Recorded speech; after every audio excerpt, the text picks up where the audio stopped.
Hi, welcome to Cook Bazaar. Non veg ಟೇಸ್ಟ್ನಲ್ಲಿ veg biryani ಹೇಗೆ ಮಾಡೋದು ಅಂತ ಹೇಳ್ಬಿಟ್ಟು ನೋಡೋಣ. ಇಲ್ಲಿದೆ ಸಿಂಪಲ್ ರೆಸಿಪಿ. ಒಂದು ಬೌಲ್ ಅಷ್ಟು ಸೋಯಾ ಚಂಕ್ಸ್ ತಗೊಂಡಿದ್ದೀನಿ.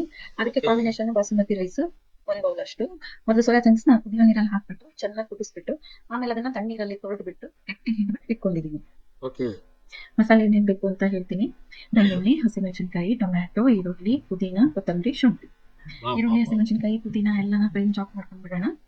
ಮಿಕ್ಸಿಗೆ ಶುಂಠಿ, ಬೆಳ್ಳುಳ್ಳಿ, ಕೊತ್ತಂಬರಿ ಸೊಪ್ಪು ಹಾಕ್ಬಿಟ್ಟು ನುಣ್ಣಗೆ ಬಾಸುಮತಿ ರೈಸ್ನ ಎರಡು ಸಲ ನೀರಲ್ಲಿ ಚೆನ್ನಾಗಿ ತೊಳ್ಕೊಂಡ್ಬಿಡೋಣ.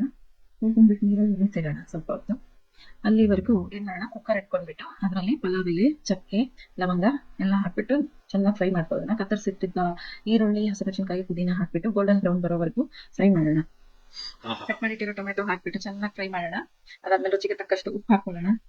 ಅದಾದ್ಮೇಲೆ ಶುಂಠಿ, ಬೆಳ್ಳುಳ್ಳಿ, ಕೊತ್ತಂಬರಿ ಸೊಪ್ಪು ರುಬ್ಬಿರೋದನ್ನ ಹಾಕ್ಬಿಟ್ಟು ಸೋಯಾ ಚಂಕ್ಸ್ ನ ಹಾಕಿ ಚೆನ್ನಾಗಿ ಫ್ರೈ ಮಾಡ್ಕೊಳ್ಳೋಣ.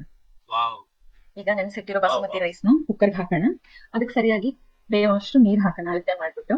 ಅದಾದ್ಮೇಲೆ ಚೆನ್ನಾಗಿ ಬೇಯಕ್ ಬಿಡೋಣ. ಅದು ಕುದಿಯುವಾಗ ಒಂದು ಅರ್ಧ ನಿಂಬೆ ಹಣ್ಣನ್ನ ಹಿಂಡಿ ಇಟ್ಕೊಳ್ಳೋಣ. ಯಾಕಂದ್ರೆ ಕುದಿಯುವಾಗ ಹಾಕಿದ್ರೆ ಅದ್ರ ಟೇಸ್ಟ್ ಚೆನ್ನಾಗಿರುತ್ತೆ. ಆಮೇಲೆ ರೈಸ್ ಒಂದಕ್ಕೊಂದು ಅಂಟ್ಕೊಳ್ಳೋದಿಲ್ಲ. ಬಿರಿಯಾನಿ ತರಾನೇ ಅನ್ಸುತ್ತೆ.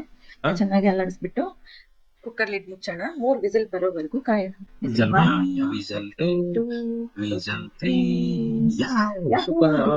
ವಾವ್, ಬಿಸಿ ಬಿಸಿ soya chunks veg biryani ready. Taste ಮಾಡಿ ನೋಡಿ, ಕಮೆಂಟ್ ಮಾಡಿ, ಮತ್ತೆ ಸಬ್ಸ್ಕ್ರೈಬ್ ಮಾಡೋದನ್ನ ಮರಿಬೇಡಿ. Thank you.